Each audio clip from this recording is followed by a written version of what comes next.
Hello friends, ഈ രോഗത്തെക്കുറിച്ച് നിങ്ങൾ എപ്പോഴെങ്കിലും കേട്ടിട്ടുണ്ടോ? ഇതാണ് ബെൽസ് പാൾസി. എന്താണ് ബെൽസ് പാൾസി? നമുക്കറിയാം, നമ്മുടെ മുഖത്തിൽ പല ഫേഷ്യൽ എക്സ്പ്രഷനും ഉണ്ടെന്നറിയാം. ഓക്കെ, അതായത് മുഖം ചിരിക്കാൻ, കണ്ണ് പൂട്ടാൻ, നമ്മൾ നെറ്റിക്ക് ചുറ്റും ഒരു റിങ്കിൾസ് വരുത്താനൊക്കെ ഒരു ഭയങ്കര അങ്ങനെയുള്ള ഫേഷ്യൽ എക്സ്പ്രഷൻ ഉണ്ടൊക്കെ എന്നറിയാം. ആ ഫേഷ്യൽ എക്സ്പ്രഷൻ ചെയ്യുന്നത് നമുക്ക് എന്താണ്? മസിൽസാണ് സഹായിക്കുന്നത്.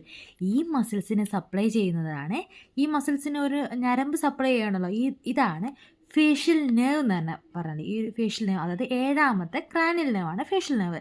ഈ ഫേഷ്യൽ നെർവിന് എന്തെങ്കിലും ഒരു വീക്ക്നെസ്സോ അല്ലെങ്കിൽ ഒരു പാരാലിസിസോ ഉണ്ടായാലാണ് നമുക്ക് എന്ത് സംഭവിക്കുക? നമുക്ക് ഇതുപോലത്തെ ഒരു രോഗം വരിക. ഈ രോഗത്തിൻ്റെ പ്രത്യേകത പറഞ്ഞാൽ പെട്ടെന്ന് വരുന്നതായിരിക്കും. അതായത് പെട്ടെന്ന് വരുന്നതായിരിക്കും. നമുക്ക് ഒരു സൈഡിലാണ് ഇത് കോമൺലി ആയിട്ടും കാണുന്നത്. ഏറ്റവും കൂടുതൽ കാണുന്ന ഒരു സൈഡിലായിരിക്കും ഇത് കോമൺലി ആയിട്ട് കാണുന്നത്, പെട്ടെന്നായിരിക്കും. അതായത് എന്തുകൊണ്ട് ഈ ഞരമ്പിന് ഒന്നല്ലെങ്കിൽ ഇൻഫ്ലമേഷനോ, അതായത് ഈ ഒരു ഇൻഫ്ലമേഷനോ അല്ലെങ്കിൽ അതിന് ചുറ്റും അത് നീർവീക്കമൊക്കെ ഉണ്ടാകുമ്പോൾ. ഇൻഫ്ലമേഷൻ പറഞ്ഞാൽ എന്താണ്? ഇൻഫ്ലമേഷൻ എന്ന് പറഞ്ഞാൽ നമുക്കറിയാം, നമ്മുടെ ശരീരത്തിൽ ഒരു ഒരു ഒരു ഒരു മുറിവുണ്ടായിക്കഴിഞ്ഞാൽ നമുക്ക് ആ മുറിവുണ്ടായിക്കഴിഞ്ഞാൽ ആ മുറിവിന് ചുറ്റുള്ള ഏരിയ മുറിവിന് ചുറ്റും നമുക്ക് ഒരു നീര് പോലെ ഉണ്ടാവില്ല, ഒരു വീക്കം ഉണ്ടാവില്ലേ? അതേപോലെ തന്നെ ഈ നെർവിന് ഒരു എന്തെങ്കിലും മുറിവോ അങ്ങനെ എന്തെങ്കിലും ഉണ്ടായിക്കഴിഞ്ഞാൽ അതിന് ചുറ്റുമുള്ള ഏരിയ കുറച്ച് നീര് വരും.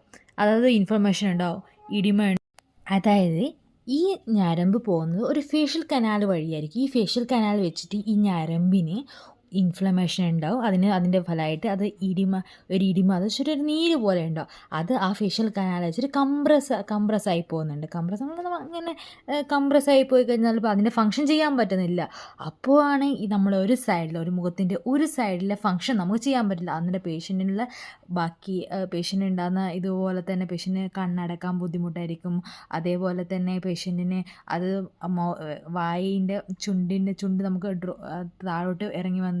പിന്നെ പേഷ്യൻ്റ് ഒരു സൈഡിൽ റിങ്കിൾസ് ഒന്നും ഫോർമേഷൻ ചെയ്യപ്പെടുന്നില്ല. നമുക്ക് ഫേഷ്യൽ എക്സ്പ്രഷൻ ഒന്നും ചെയ്യാൻ പറ്റുന്നില്ല. നമുക്ക് ചിരിക്കാനോ അങ്ങനെ ഒന്നും ചെയ്യാൻ പറ്റില്ല. ഒരു സൈഡിനെ മാത്രം എഫക്റ്റ് ചെയ്യുന്ന ഒരു രോഗമാണ് ഈ ബെൽസ് പാൾസി എന്ന് പറഞ്ഞത്. ഈ ബെൽസ് പാൾസിൻ്റെ പല കാരണങ്ങളും കൊണ്ട് ബെൽസ് പാൾസി ഉണ്ടാവുക, അതൊക്കെ ഞാൻ അടുത്ത വീഡിയോയിലേക്ക് പറയും. ഇത് നിങ്ങൾക്ക് ഇഷ്ടമായിട്ടുണ്ടെങ്കിൽ എൻ്റെ ഇതൊന്ന് സബ്സ്ക്രൈബ് ചെയ്യണം കേട്ടോ.